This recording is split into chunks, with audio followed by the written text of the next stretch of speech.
Nós vamos retomar a nossa reflexão sobre a igreja.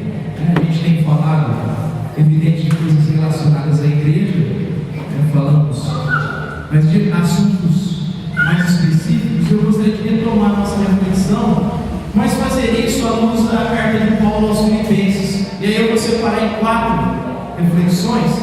Cara, se você quiser projetar para nós, começando de hoje, se você olhar a carta de Paulo aos Filipenses, há 4 capítulos nessa epístola. No primeiro capítulo, a gente vai refletir sobre os sinais de uma igreja relevante, a relevância de uma igreja, no lugar onde ela está inserida. No capítulo 2, a gente vai refletir aqui sobre o caminho para a plena unidade. No capítulo 3, a gente vai pensar sobre estarmos alicerçados em Cristo Jesus. E a gente não deve cair nem no legalismo e tampouco na libertinagem. A gente tem que estar alicerçado, fundamentado na pessoa de Jesus. E isso nos impede de cair tanto no legalismo, que muitos caem, como também na libertinagem.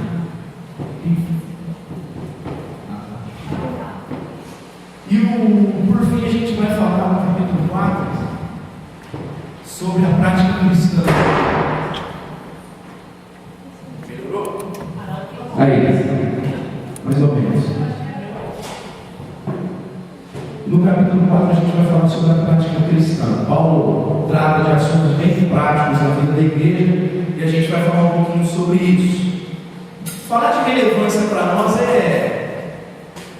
do ponto de vista bíblico, da perspectiva bíblica, difere muito daquilo que a gente vê no mundo gospel, no mundo que a gente conhece, no mundo evangélico. Até porque as igrejas evangélicas, elas se tabulam por valores que não são os valores das Escrituras.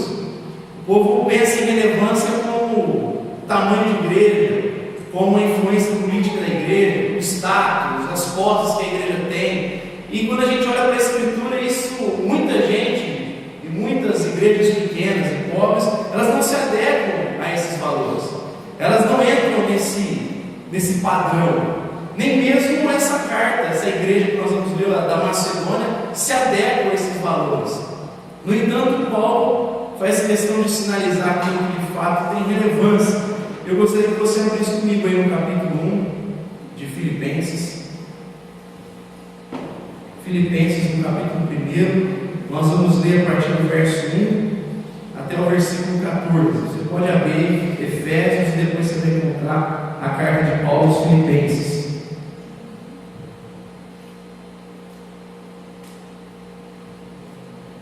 Todo mundo encontrou? Diz assim: Paulo e Timóteo, servos de Cristo Jesus, a todos os santos em Cristo Jesus, inclusive bispos e diáconos, que vivem em Filipos, graça e paz a vós outros da parte de Deus nosso Pai e do Senhor Jesus Cristo. Dou graças ao meu Deus por tudo que recordo de vós, fazendo sempre com alegria súplicas por todos vós em todas as minhas orações, pela vossa cooperação no Evangelho desde o primeiro dia até agora. Estou plenamente certo de que aquele que começou a boa obra em vós há de completá-la até o dia de Cristo Jesus. Aliás, é justo que eu assim pense de todos vós, porque vos trago no coração, seja nas minhas algemas, seja na defesa e confirmação do Evangelho, pois todos sois participantes da graça comigo. Pois minha testemunha é Deus, da saudade que tenho de todos vós, na eterna misericórdia de Cristo Jesus. E também faço esta oração por vosso amor aumente mais e mais, em pleno conhecimento e toda percepção, para provardes as coisas excelentes e seres sinceros e inculpáveis pelo dia de Cristo, cheios do fruto de justiça, o qual é mediante Jesus Cristo para a glória e o louvor de Deus. Quero ainda, irmãos, cientificar-vos de que as coisas que me aconteceram têm antes contribuído para o progresso do Evangelho, de maneira que as minhas cadeias em Cristo se tornaram conhecidas de toda a guarda pretoriana e de todos os demais. E a maioria dos irmãos, estimulados no Senhor por minhas algemas, ousam falar com mais desassombro a palavra de Deus. Amém? Pai, nós te agradecemos pela tua palavra e pedimos que ela venha falar aos nossos corações, nos dando percepção daquilo que devemos viver, daquilo que nós devemos encarnar na nossa existência nessa terra. Pedimos que o Teu Espírito venha abrir cada coração e mente nessa manhã, a fim de entendermos as verdades aqui contidas. Pedimos isso para o Teu louvor e para a Tua glória. Bom, como eu falei aqui, há muita diferença na percepção daquilo que é relevante para a vida de uma igreja na ótica bíblica. Como eu disse, os próprios macedônios, os filipenses, não se enquadram nesses valores que nós temos nos dias de hoje. O pessoal respeita muitas vezes a igreja pelo tamanho que tem, por uma consciência de, olha, que se alcançaram esse tamanho é porque estão falando a verdade, porque tem aprovação divina. Mas a Bíblia não fala nada sobre isso. Isso que é fantástico no Evangelho. Pequenas igrejas compostas de pessoas simples, que contudo são insignificantes aos olhos humanos, mas para Deus fazem uma diferença gigantesca. Aos olhos de Deus são aprovados, aos olhos de Deus têm relevância.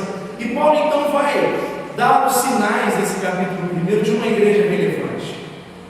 E olhando para esses sinais, eu penso que nós devemos fazer um autoexame das nossas vidas e vermos se nós estamos sinalizando as mesmas coisas, ou se não, pelo menos nos colocarmos a caminho dessa busca, a fim de sinalizar as mesmas marcas dessa igreja aqui, que para Paulo era uma igreja extremamente relevante na sua geração, no seu contexto. Eu gostaria de destacar alguns sinais aqui que Paulo fala sobre uma igreja relevante.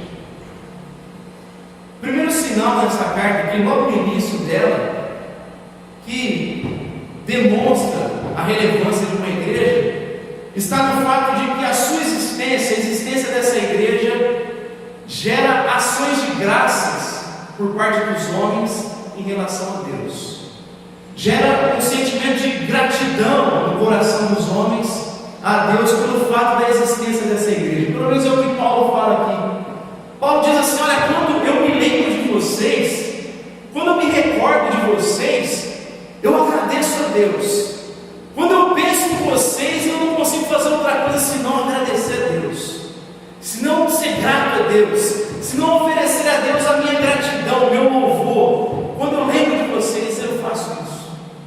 Não tem outra expressão a não ser agradecer, a não ser extravasar diante de Deus, expressar diante de Deus, dizer diante de Deus obrigado porque essa igreja existe. Essa igreja gerava esse sentimento no coração de Paulo. Veja que dou graças ao meu Deus por tudo que recordo de vós. Toda lembrança que eu tenho de vocês é um motivo de gratidão no meu coração. No coração de Paulo, que era um homem extraordinário, um gigante na fé, e falando dessa igreja, ele traz um sentimento de gratidão quando ele se recorda dela. E quando a gente pensa na plantação da igreja da Macedônia, isso fica mais significativo ainda. Isso se torna mais rico ainda, se torna mais relevante ainda. Porque se você olhar para Atos capítulo 16, quando Paulo seguiu um curso a fim de pregar o Evangelho, e diz o texto que Deus, o Espírito Santo, impediu ele de prosseguir para a região que ele tinha pré-estabelecido no coração. E durante a noite ele teve a visão de um homem da Macedônia dizendo: passa aqui e nos ajude. E Paulo então sente que isso é direção de Deus, parte para a Macedônia. E quando ele chega na Macedônia, ele procura um lugar de oração. Como não havia sinagoga, o hábito de Paulo era encontrar uma sinagoga e pregar na primeira sinagoga. Ali ele parte para um lugar tranquilo a fim de orar, de se reunir com os irmãos. E ele começa a orar ali em frente ao lago. Conhece uma mulher, Deus abre o coração de uma mulher, e Paulo começa a trabalhar a partir daquela família e pregar o Evangelho. E o texto diz que ele então tira o espírito maligno que havia sobre uma escrava, que tinha um espírito de adivinhação, e por conta disso os donos daquela escrava que faturavam com aquele espírito maligno se revoltaram contra o apóstolo Paulo. E Paulo então, diante do público, é preso, e não só preso, diz o texto que ele é açoitado severamente. Vocês sabem que o açoite naquele tempo eram 39 açoites, porque o judeu tinha medo de passar o limite e matar alguém, e aí contrariar a própria palavra, cometer um ato equivocado, e por causa disso ele também ser exortado, ser açoitado. Então eles davam sempre 39, 40 menos 1. E Paulo então é açoitado severamente junto com Silas, e aí é algemado na prisão.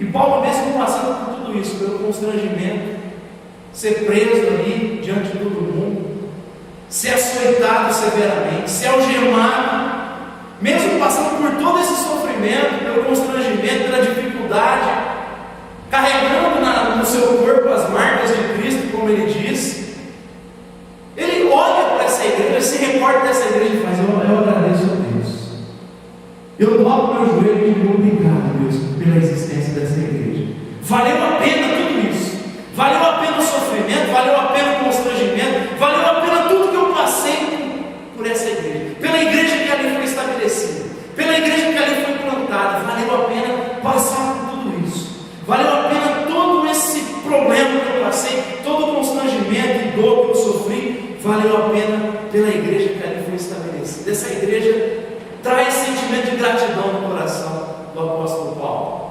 Valeu a pena. Ele cantaria aquele cântico do Juliano Som, né? Valeu a pena. Quando o grande dia chegar, eu vou dizer: valeu a pena. Senhor, valeu a pena passar por tudo isso. Essa igreja fez o meu sofrimento, o meu suor valer a pena. E a pergunta que a gente deve fazer para nós mesmos é: que tipo de sentimento que a gente desperta nas pessoas quando elas pensam na gente? Sabe que o sentimento que elas têm a nosso respeito, será que a lembrança que elas têm sobre nós é a mesma que Paulo tinha a respeito da igreja da Macedônia? Será que quando as pessoas ao seu redor pensam na sua vida, elas também agradecem a Deus pela sua existência? Obrigado, Pai, porque o Levi existe. Obrigado, Pai, porque o Saulinho existe, o Rodrigo existe, a Leté existe, a Vanessa existe. Será que o sentimento é o mesmo dos nossos irmãos em Cristo Jesus e daqueles que não conhecem a graça de Deus? Será que desperta esse sentimento no coração pela nossa existência? Porque nem sempre o sentimento é esse, despertado no coração de Paulo. Ao longo da história da igreja, você vai ver que muitas vezes o sentimento era de indignação pela presença da igreja. Há pensadores no Ocidente que, por mais que não eram pautados na visão bíblica, pelo contrário, se indignaram, se revoltaram contra a cosmovisão bíblica, mas muitas das vezes por causa da própria igreja, pelo tipo de espiritualidade apresentada pela igreja, pelo tipo de vida que a igreja viveu nos dias desses pensadores. Karl Marx, por exemplo, disse que a religião é o órgão do povo, porque ele viu uma igreja, um povo, o cristianismo alienado, abstrato, que não se relacionava com as coisas da vida, vivia aquilo que o Paulo Capelletti chama de tríade da felicidade: igreja, família e trabalho.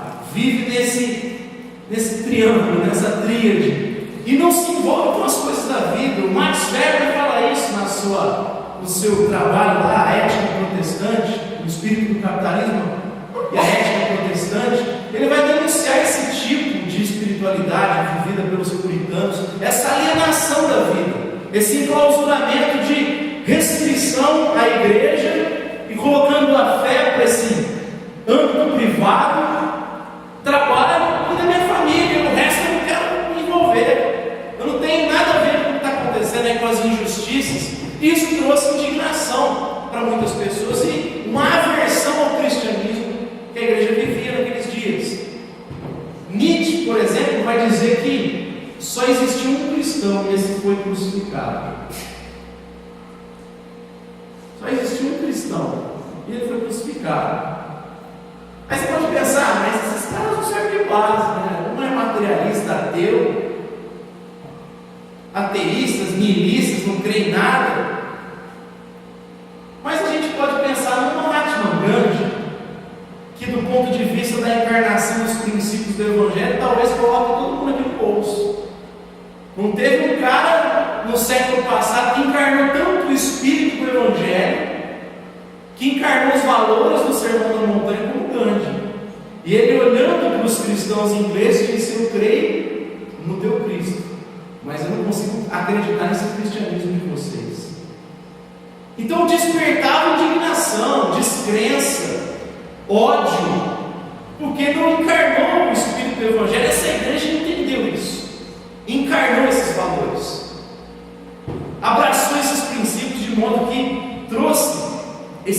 sentimento do coração do apóstolo Paulo. Nos nossos dias há muita indignação frente ao tipo de vida que muitos cristãos vivem, líderes inclusive. Há uma vida de luxo, isso causa descrença em relação à igreja. Tem muita gente que diz: eu acredito em Deus, até porque o nosso país é um país cristão, mas não tem. A igreja caiu em descrédito, caiu em descrença, por conta do tipo de vida que tem sido apresentada pelos líderes e pastores, muitos dos líderes e pastores do nosso contexto brasileiro.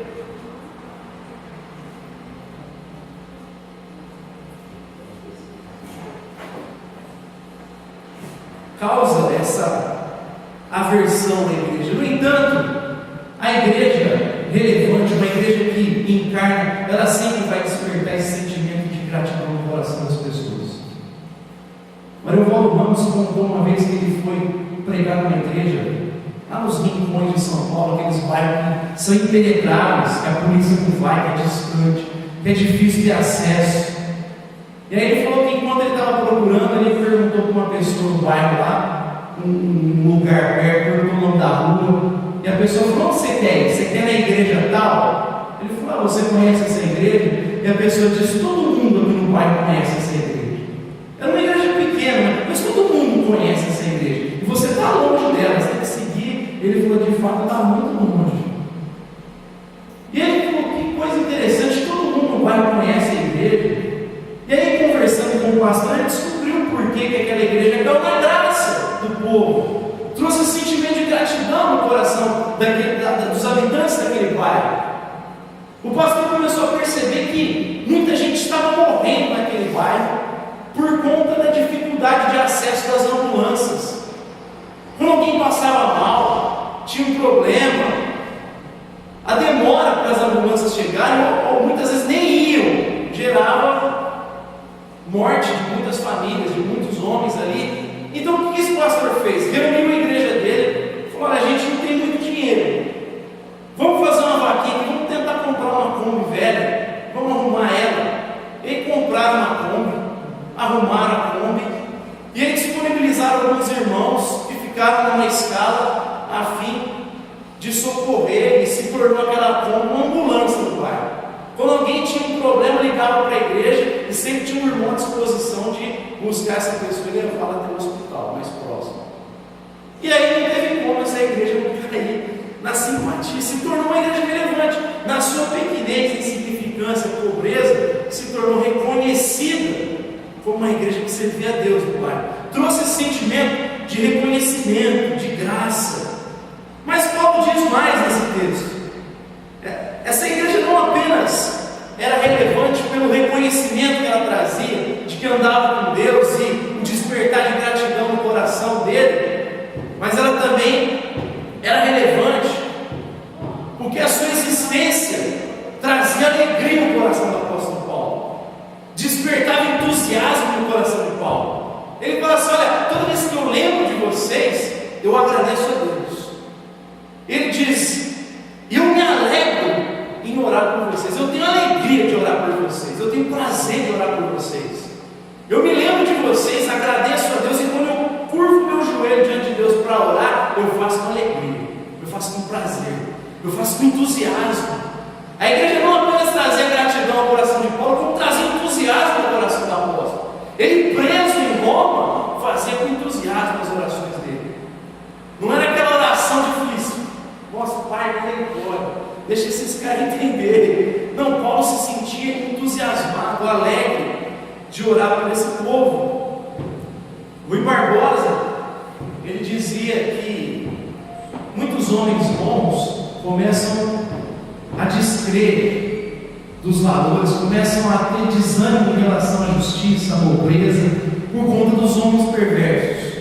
Lembra daquela famosa frase dele, aquele texto do Rui Barbosa? Por causa do triunfo dos males, das injustiças, os homens honestos começam a rir de tudo isso, começam a perguntar se tem sentido viver isso. Mas, no entanto, o contrário também é verdadeiro. Já dizia o poeta lá no Rio de Janeiro: gentileza gera gentileza, alegria gera alegria, entusiasmo gera entusiasmo.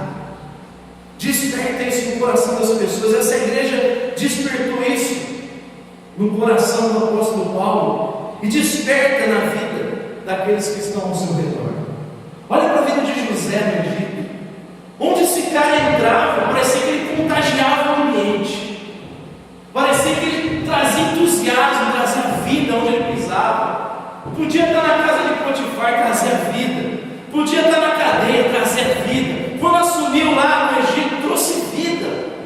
O crente tem que trazer vida, trazer o bom perfume de Cristo, exalar o bom perfume de Cristo. Não é isso que Paulo disse? A gente traz vida onde passa. Onde o cristão passa, ele exala essa vida, essa nova vida, e desperta o interesse pela vida por parte daqueles que estão desacreditados da vida. E esse é o papel do cristão, muitas vezes, na sua relação com a sociedade. Tem muita gente desacreditada, desmotivada, desesperançada, mas a sua presença traz um renovo, traz aquele sentimento, vale a pena. Você tem que contagiar. A igreja primitiva, em Atos 2, vai dizer que a sua presença em Jerusalém fazia o quê? Contagiava as pessoas. Ela caiu na simpatia do povo de Jesus. A igreja primitiva caiu na simpatia dos habitantes de Jerusalém. É lógico, tinha religioso fanático querendo matar os cristãos, mas muita gente ficou fascinada com a vida encantadora que aqueles cristãos tinham, com um desprendimento, com um amor sincero, genuíno, com a bondade, com a unidade. Isso gerou um encantamento nas pessoas, gerou um sentimento de fascínio em relação aos cristãos. Eu já disse aqui, muitos falando, gente que era do Império Romano, que não era cristão, dizendo: olha, esses caras a gente tem que admitir, porque eles não cuidam apenas dos pobres deles, mas inclusive dos nossos. Tem que reconhecer isso. Não tinha como não ter simpatia, não admirar o estilo de vida daqueles cristãos. A gente cai na simpatia do povo, de muita gente, quando nós abraçamos os valores do reino de Deus. Uma igreja relevante gera isso ao redor dela. Teve um show do Jorge Versilo, ele está tocando, não sei quem gosta dele, eu gosto do Jorge Versilo, ele está tocando, de repente ele parou o show e falou assim: olha, gente, eu queria falar com vocês que o mundo está muito difícil, tem muita fome, muita pobreza, mas a gente tem que ajudar quem faz correto, quem faz de maneira certa. Então eu queria apresentar para vocês a visão mundial. O pessoal lá faz um trabalho com excelência, o pessoal é sério, comprometido, é o maior ONG de combate à fome no mundo, e é um ONG cristão, protestante. No Brasil, o Ramos é presidente dessa ONG, ela está presente em vários lugares do mundo. E aí um cara que não tem nada a ver com a fé cristã para o seu dedo para falar: gente, ajuda ele, eu faço a minha parte, eu ajudo. É um trabalho sério. Por mais que ele não abrace a sua fé, a nossa fé, ele admite que tem graça nisso. Ele é tomado por esse entusiasmo daqueles cristãos. Ele é contaminado, contagiado por essa alegria. Então Paulo diz assim: uma igreja cuja sua presença é relevante desperta reconhecimento das pessoas, desperta gratidão das pessoas pela existência dela, mas não apenas desperta esse sentimento de gratidão a Deus, como contagia as pessoas com a sua alegria. Mas Paulo diz mais uma verdade sobre essa igreja. Uma igreja relevante, o sinal de uma igreja relevante, segundo o apóstolo Paulo, é de uma igreja que está em cooperação com o Evangelho de Cristo Jesus. Ela coopera com o Evangelho. Paulo fala assim: eu me alegro quando eu oro por vocês. Em todas as minhas orações eu faço uma alegria pela cooperação, pela vossa cooperação no Evangelho, desde o primeiro dia até agora. Desde que o Evangelho chegou, vocês estão cooperando com ele. Não está atrapalhando o que Deus está fazendo, estão cooperando com Deus, com aquilo que Deus está fazendo. Que é importante a gente pensar nisso. Quem está em missão é Deus. Não é que Ele confiou um negócio para você apenas. Deus está em missão no mundo. A missão, inclusive, é interior da própria igreja. Deus chamou Abraão e falou: por meio de ti serão benditas todas as nações. O objetivo é abençoar todo mundo, é abençoar todos os países, até os confins da terra. A missão é vir antes da igreja, de modo que a igreja só existe por causa da missão, mas a missão é de Deus, é Deus que está agindo no mundo para salvar o homem. Ele nos chama para cooperar com isso. A gente pode tanto cooperar, como a gente pode atrapalhar, como a gente pode ficar indiferente. Tem muita gente que atrapalha hoje, pregando um evangelho deturpado, não coopera com o que Deus está fazendo. Pelo contrário, está atrapalhando, está pervertendo a mensagem, está trazendo outros valores, está trazendo outro evangelho. Aliás, nem deturpa, apresenta outro evangelho. Nem acredito que dá para ir deturpar o evangelho. Você só pode apresentar outro evangelho. Por isso que Paulo fala aos Gálatas: maldito é todo aquele que apresentar outro evangelho. Eu acredito naquilo que o Carlinhos Queiroz fala, né? Não dá para negociar o evangelho de Jesus. Porque como é que você vai pedir para o cara pagar R$500 para amar o inimigo? Fazer uma campanha aqui na igreja. Você paga R$500 e eu vou lá para você amar o inimigo. Você paga R$2.000 na campanha para poder abençoar quem te amaldiçoou, para perdoar quem te ofende. Como é que você negocia isso? Não tem como. Tem que mudar. Aí tem que falar do evangelho do sabor de mel, da vingança.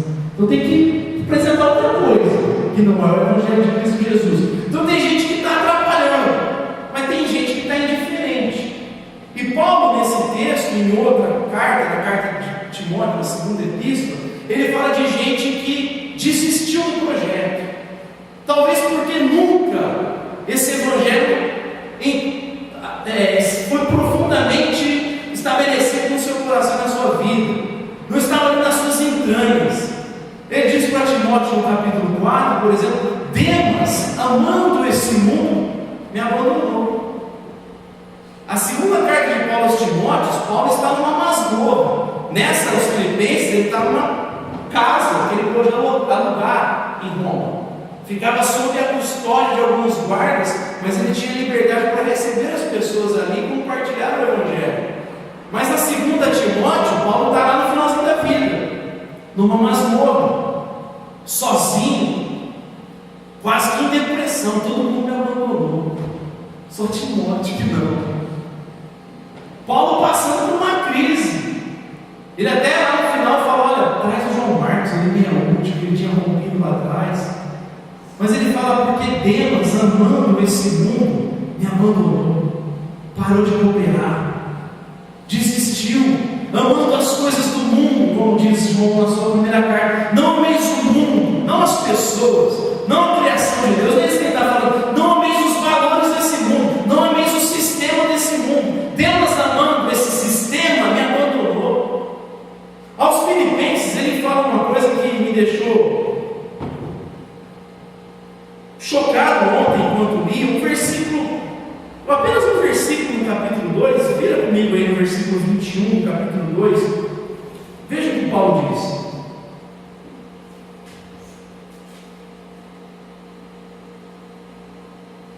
Para todo mundo entender o verso 20: porque ninguém tem de igual sentimento que sinceramente cuide dos vossos interesses. Ele está falando de Timóteo. Ele está falando assim: eu vou enviar Timóteo até vocês, até para ele alegrar o meu coração. Porque eu não conheço outro que demonstre tanto zelo, nutre tanta afeição por vocês como Timóteo. Aí verso 21 ele fala: pois todos eles buscam o que é seu próprio, não o que é de Cristo Jesus. Na NVI diz: todos buscam os seus próprios interesses e não os de Cristo Jesus. Ele está falando para os Filipenses: só Timóteo que tem interesse, e Epafrodito que tem interesse. Ele vai dizer posteriormente nesse capítulo. Epafrodito, inclusive, comprometeu a sua própria saúde pelo zelo que ele tem por vocês, pelo amor que ele tem pelo Evangelho, pelo amor que ele tem à obra. Mas só Epafrodito e Timóteo estão dispostos a abnegar, abrir mão de direitos e valores. Só eles fizeram isso. O resto amou esse mundo, o resto olha só para os seus próprios interesses. Parece que desde aquele tempo, Paulo está falando, pouca gente tem interesse no Evangelho de maneira genuína. A maioria corre atrás das suas próprias coisas, mas pouca gente, poucos que têm um interesse genuíno, pouca gente está disposta a cooperar veementemente com o Evangelho de Jesus. A maioria tem uma vida, vai levando a tríade da felicidade, família, trabalho, igreja. A maioria vai vivendo assim, vai levando a coisa desse jeito. Paulo fala: mas pouca gente quer ser Epafrodito, compromete a saúde, Timóteo, que tem preocupação com o bem-estar de vocês, com a saúde da igreja de Filipenses, dos Filipenses. Pouca gente nutre isso, tem essa preocupação. A maioria, Paulo está falando, corre atrás das suas próprias coisas, dos seus próprios valores. Pouca gente que está disposta a contribuir com a causa do Evangelho.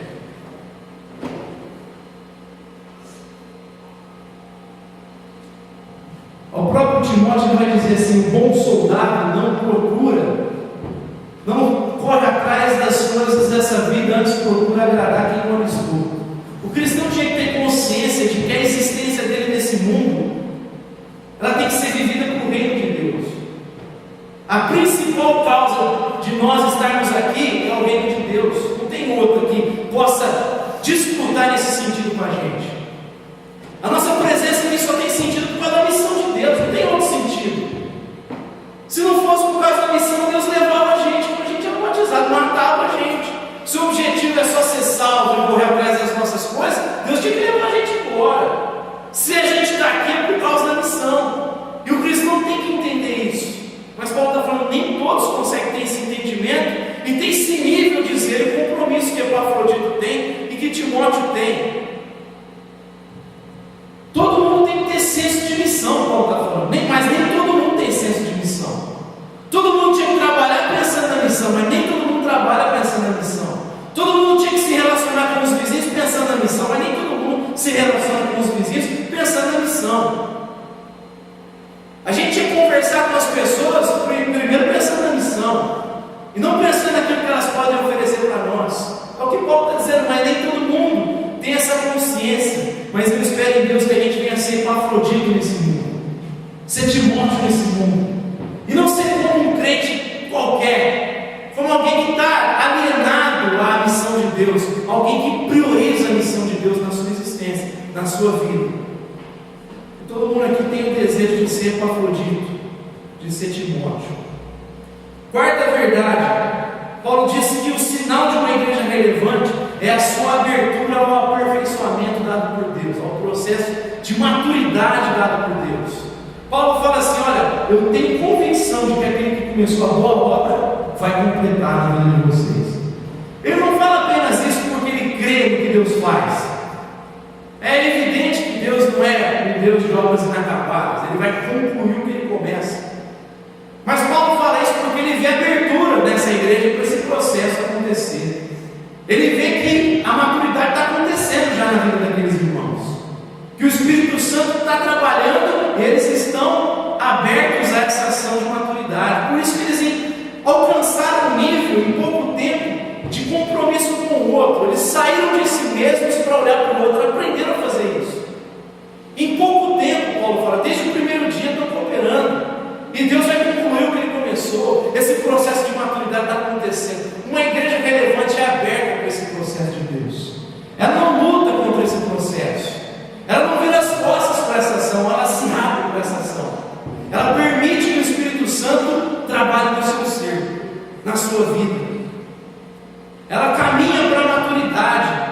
Ela não fica alienada, ela não fica na infantilidade, não se perpetua nessa criancice, nessa meninice que os coríntios, por exemplo, caíram, que Paulo diz: olha, vocês tinham que estar se alimentando com coisa sólida, mas eu preciso dar leite para vocês ainda. Vocês estão no leitinho e tinha que estar comendo picanha. Por que estão no leite? Porque ainda há rixas no meio de vocês, a divisão, a rivalidade, a intriga. Vocês não entenderam o espírito do Evangelho ainda. Vocês têm facções entre vocês. Vocês ficam discutindo ainda nas categorias dos gregos. Quem é melhor? Eu sou de Paulo, de Pedro. Cada um fica elegendo o seu melhor erudito ali. Não existe isso no Evangelho. Paulo, Pedro e Apolo não são nada além de servos de Deus.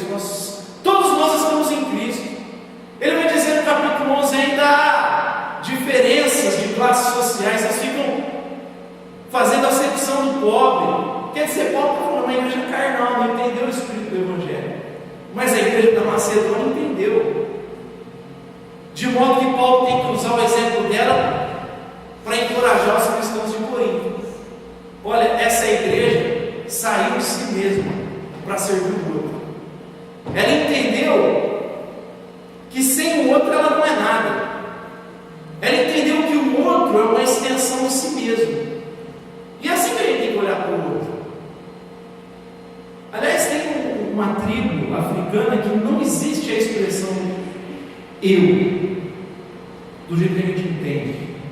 A palavra eu, nesse idioma dessa tribo, ela tem a ver com algo que o outro tem a ver com aquilo que eu sou. A ideia da expressão. Eu só sou por causa do outro. A ideia que passa é essa: eu preciso do outro para ser. Sem o outro eu não sou nada. Em muitas tribos africanas, a ideia é assim.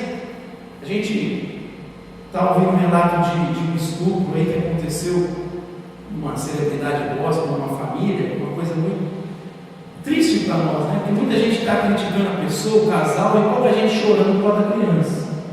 É muita gente falando, criticando, mas pouca gente chorando pelo que aconteceu.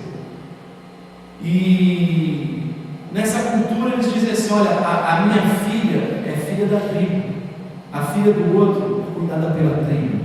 É como se a gente zela pelo outro aqui, que dá um baile na nossa cultura ocidental e na nossa mentalidade ocidental. Mas a igreja de Filipos entendeu isso. Por isso ela, no meio da extrema pobreza, Paulo diz, ela quis ajudar os irmãos lá em Jerusalém.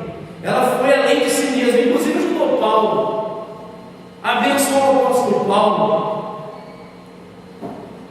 Daquilo que não tinham, eles se esforçaram para poder socorrer o mundo. Quer dizer, captaram o espírito do Evangelho, abraçaram o espírito do Evangelho. É gente que já estava num processo de maturidade.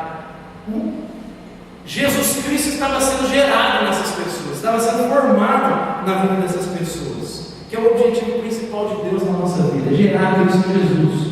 É que Cristo Jesus apareça, seja visto, contemplado nas nossas vidas.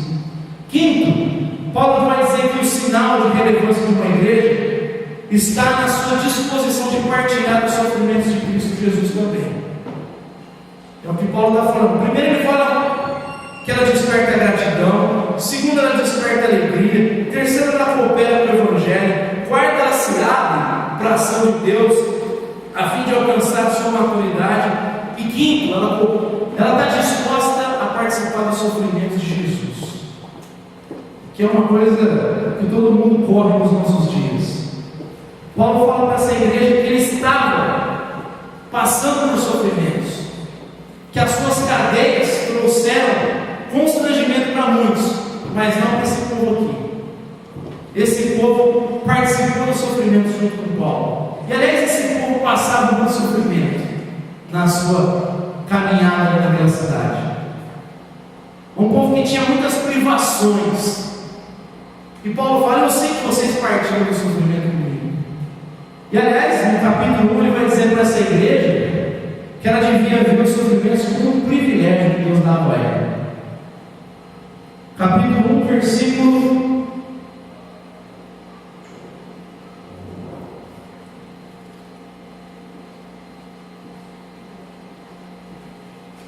29. Porque vos foi concedida a graça de padecerdes por Cristo e não somente crer em Deus. Aqui Paulo está falando: vocês não tiveram só o privilégio de crer em Jesus, vocês têm o privilégio de sofrer também. Que mentalidade diferente da nossa.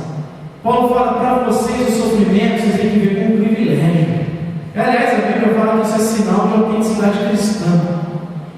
Sofrer é sinal de quem é um cristão autêntico. Sofrer pelo Evangelho é sinal de que você é um cristão genuíno. Quem disse isso foi Jesus de Nazaré. Bem-aventurados os perseguidos por causa da justiça deles, é o reino dos céus. É gente que está no reino já, que pertence ao reino. O sinal de alguém que pertence ao reino, segundo Jesus, é sofrer pelo reino, ser perseguido pelo reino. Paulo a Timóteo fala assim: todo mundo que quer viver de maneira piedosa vai sofrer perseguição, vai padecer. Aos Romanos, no capítulo 8, ele diz: todo mundo que quer participar da glória precisa antes participar do sofrimento.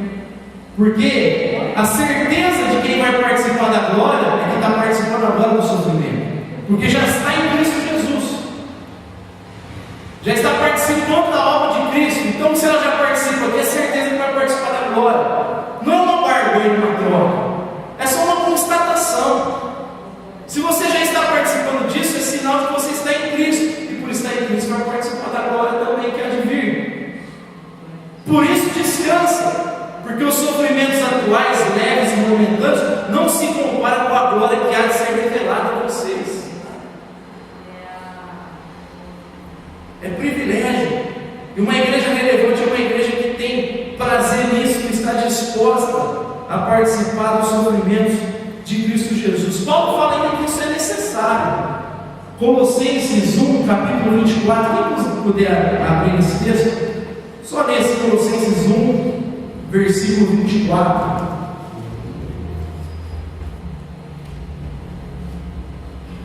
Olha o que Paulo fala: agora me regozijo nos meus sofrimentos por vós, e preencho o que resta das aflições de Cristo na minha carne, a favor do seu corpo, que é a igreja, da qual me tornei ministro de acordo com a dispensação da parte de Deus, que me foi confiada a vosso favor, para dar pleno cumprimento à palavra de Deus. Eu preencho no meu corpo o que resta das aflições de Cristo Jesus. Paulo está falando que o sofrimento dele gera cura para as pessoas, perdão para as pessoas. Não. O sofrimento de Cristo que gera redenção, que gera perdão, que purifica, que redime o homem. Os nossos sofrimentos não têm um caráter redentor, mas têm um caráter missionário. Paulo estava sofrendo, lutando, indo a lugares que ninguém ia, padecendo no seu corpo, por conta do amor ao Evangelho, para que as pessoas pudessem ouvir o Evangelho, e ouvindo o Evangelho serem redimidas por Deus. No capítulo 11 da segunda carta aos Coríntios, ele faz uma lista de sofrimento que ele passou: perseguição, fome, açoites, foi apedrejado, perigo de assaltantes, perigo de falsos irmãos, e não só apenas esses problemas na carne, como ele diz ainda que havia uma perturbação, um incômodo no seu ser, a preocupação pela saúde da igreja, preocupado com a vida dos irmãos. E todo mundo que discipula alguém, que caminha com alguém, que ajuda alguém, é tomado por isso, não tem como fugir disso. Fica perturbado quando o outro não entende o Evangelho ainda, fica incomodado, tem que orar, tem que explicar de novo, explica de novo, explica de novo. É tomado por esse sentimento, isso é inevitável. Quem está em Cristo vai sofrer, seja na pressão interna como na pressão externa. Vai ser caluniado, vai ser difamado, vai abrir mão de um monte de coisa, vai ter privação, mas ele aceita as privações por amor ao reino, ao Evangelho, para pôr o menos possível de obstáculo à causa de Cristo Jesus. Mas é inevitável. O sofrimento, a preocupação, e teve muito homem de Deus que caiu até na depressão. Você vai ver o Elias que foge, vai para o deserto. Você vai ver um monte de homem de Deus sofrendo de depressão. Inclusive o apóstolo Paulo, lá na última carta dele, você vai ver que está com um tom meio depressivo. Todo mundo me abandonou, estou sozinho. Só eu que estou nessa parada. Traz uma capa para mim, inclusive, para o frio. Traz meus livros, Timóteo. Se sentindo abandonado por todo mundo. Estou sozinho no negócio. Elias não foi a mesma coisa? Eu não sou melhor que os meus antepassados, me leva. Quero morrer. Estou sozinho na parada. Todo mundo está se dobrando a Baal. E aí Deus tem que falar: não, mas tem 7 mil ainda que não se curvou. Mas o sentimento de solidão, a gente passa por isso. Quem abraça o Evangelho passa por esse tipo de sofrimento. E o fato que há muita gente que sofre mais do que outros, porque vão abraçando responsabilidades maiores pela proporção de consciência do Evangelho que eles têm, e outros por causa do seu chamado. Billy Graham, num grande congresso que ele fez na década de 80, levou um irmão lá chamado Joseph, e aí ele conta um relato de que ele encontrou com um cristão na floresta, ele era um africano, e aí o cara compartilhou o Evangelho com ele. E assim, foi tão de imediato a ação de Deus no coração daquele homem, como no coração de Paulo, ele foi tomado de um entusiasmo tão grande, que ele deu meia volta e foi para a sua tribo e compartilhou o Evangelho. E quando ele acabou de falar, os anciãos da tribo se levantaram e disseram: é mentira o que você está falando, e mandaram castigá-lo, batendo nas suas costas com arame farpado. E quem fazia esse castigo eram as mulheres. E as mulheres então começam a bater com arame farpado nas costas desse homem, até ele perder a consciência. E aí levam ele para o meio da mata para ele ser devorado pelas hienas. No entanto, Deus preservou a vida daquele cara. Ele foi se fortalecendo. E quando ele estava mais forte, ele se levantou e falou: eu não devo ter explicado direito. Voltou para a tribo, pregou de novo. E aí a cena se repete: você voltou de novo, você falou a mesma coisa. Manda um açoitado de novo, apanha de novo, de arame farpado. Mais uma vez perde a consciência, é colocado na floresta. Mais uma vez Deus preserva a vida dele. Ele se fortalece de novo, se levanta e fala: eu não devo ter pregado direito. E volta pela terceira vez para a tribo. E a terceira vez a cena se repete, apanha de novo. Mas ele diz que quando as mulheres batiam, o olhar delas já estava diferente. Elas faziam porque tinham sido obrigadas, mas faziam chorando. Ele diz que perde a consciência, mas ele desperta pela terceira vez agora na sua cama, no seu quarto, na sua casa. E quando ele se levanta, a tribo inteira havia se convertido, havia entendido o Evangelho.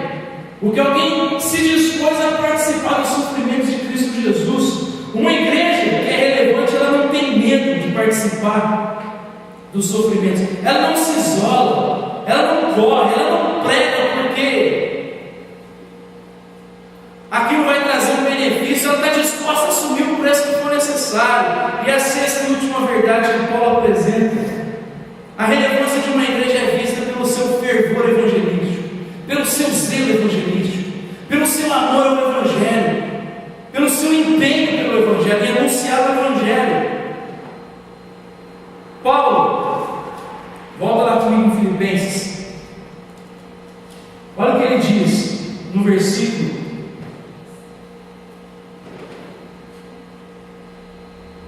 de número 12 em diante: quero ainda, irmãos, cientificar-vos que as coisas que me aconteceram têm antes contribuído para o progresso do Evangelho. Ou seja, a minha prisão não está prejudicando o progresso do Evangelho, pelo contrário, ela está contribuindo. Por quê? De maneira que as minhas carreiras em Cristo se tornaram conhecidas de toda a guarda pretoriana, de todos os demais. Ou seja, para Paulo foi bom. Eu estou preso, mas eu estou pregando para todos os soldados. Os caras revezam aqui, eu prego para eles. Quanto mais soldado vem aqui, mais eu prego. E tem uma chance de pregar para eles, eles pregaram para o imperador. Eles pregaram para todo mundo. E ele continua dizendo, no verso 14: e a maioria dos irmãos, estimulados pelas minhas algemas, ousaram falar com mais desassombro a palavra de Deus. O que motivou eles a pregar não é porque Deus abençoou eles com bens, não é porque a vida deles mudou, Deus trouxe um milagre na casa da família, não é só por causa disso. O que motivou esses caras a falarem não tem nada a ver com isso. Pelo contrário, os obstáculos os incentivaram a falar ainda mais.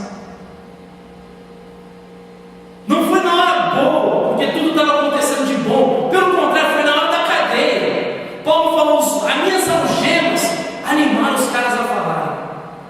O obstáculo impulsionou eles a falarem com mais fervor. De modo que na hora da crise, geralmente muita gente para, retrocede.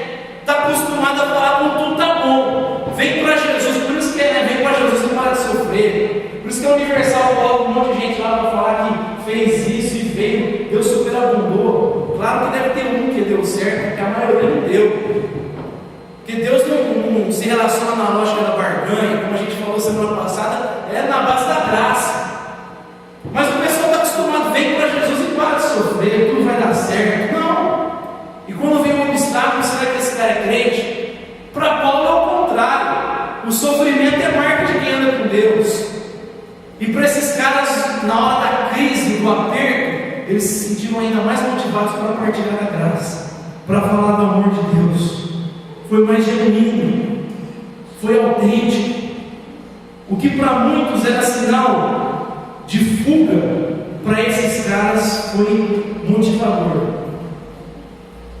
Compreenderam a responsabilidade que eles tinham perante o próximo, que o destino de muita gente estava em conta, e eles precisam falar da solução para a sua vida, do remédio para eles.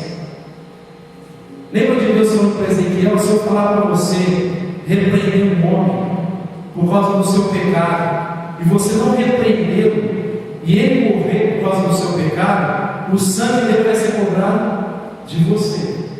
No entanto, se você repreendê-lo, mesmo assim ele ficar no pecado e morrer, você vai estar isento dessa responsabilidade. Mas você é responsável em falar. Se eu pedir para você falar, você precisa falar. Se Deus colocar gente no nosso caminho, é porque Ele está te dando responsabilidade, e vai ser cobrado de nós.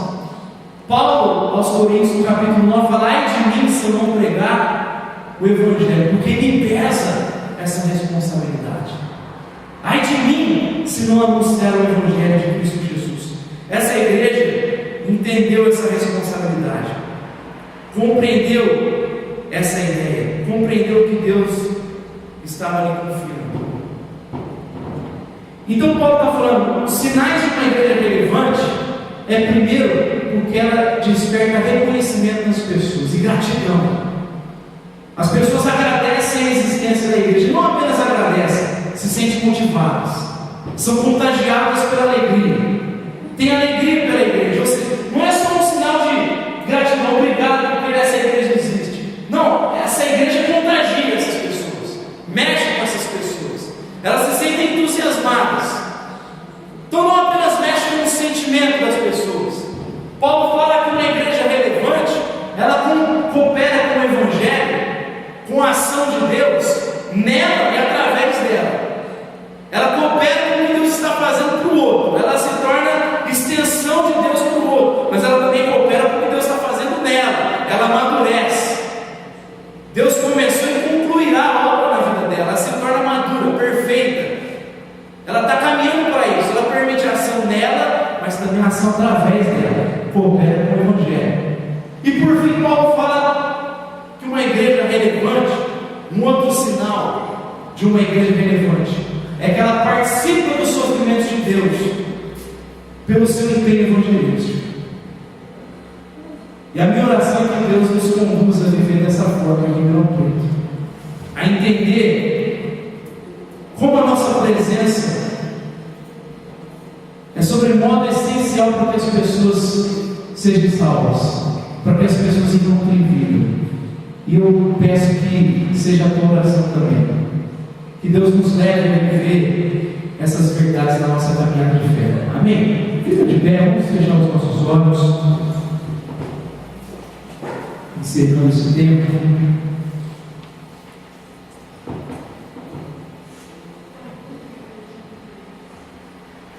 Pai Santo, quero te agradecer por esses momentos aqui na tua santa presença. Obrigado pela tua ação ao nosso favor. Obrigado pela tua graça derramada nos nossos corações. Obrigado porque o Senhor um dia se importou conosco, olhou para nós, e a tua palavra diz que morreu quando ainda éramos pecadores, se doou, se entregou.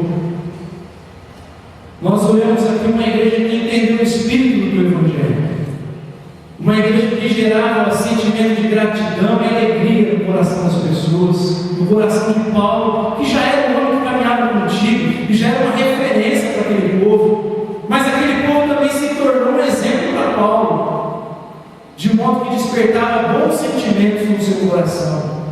Mas não apenas isso, uma igreja que se abriu para a ação do teu Espírito nela e através dela, e uma igreja que experimentou, que se dispôs a sofrer por amor ao Evangelho, sofrer por amor ao outro, a fim de partilhar da boa nova para eles. Eu peço que esse mesmo Espírito que moveu a igreja da Macedônia venha mover as nossas vidas, de modo que a gente nunca seja tomado pela ideia de que uma igreja é relevante por aquilo que possui, porque essa igreja não se enquadrava nisso. Nós somos relevantes na medida que somos fiéis à tua palavra, na medida que somos fiéis à tua missão, e que o Senhor nos leve a viver isso. Leve cada um de nós a estar disposto a ser Epafroditos nesse mundo, a ser Timóteo nesse mundo, a abrir mão de privilégios, de direitos. Nós temos direitos, podemos ter privilégios, mas o Espírito do Evangelho nos ensina a abrir mão do privilégio, se for necessário, abrir mão de direitos, porque estamos aqui para um do outro.